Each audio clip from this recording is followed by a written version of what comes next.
I had said with some confidence that Danielle Smith would win the leadership race.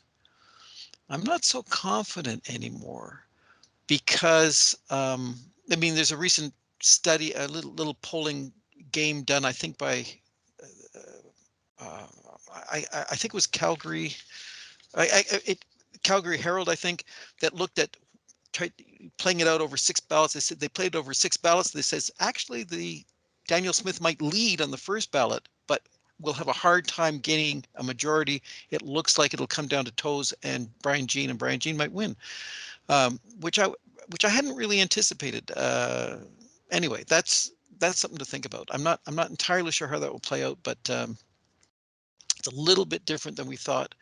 I thought it was when we talked last.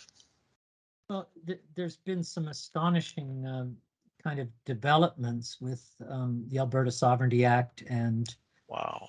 but the gang. I mean, what should be a real game changer, which was the Gang of Four, the four leadership candidates, Toews and Sonny and Ahir and Jean.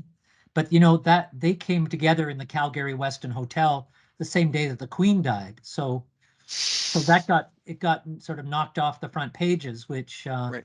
was very fortuitous for Danielle Smith. Yeah.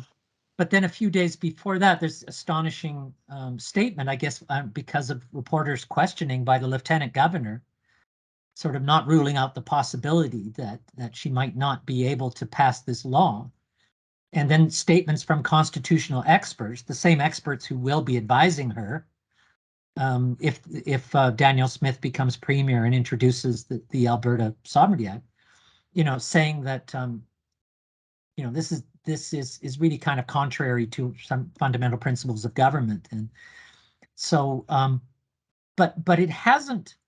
I don't disagree with Paul's numbers, but these kind of rather, you know, you would think that these four leading candidates, who were at least a couple of whom were sort of seen as being on a par with Smith at the beginning, you know, and the lieutenant governor and the premier, you know, all they do is they barely make a dent. They barely make a dent in Smith's lead. There's still a you know, a good 50-50 chance that Smith will win, you know.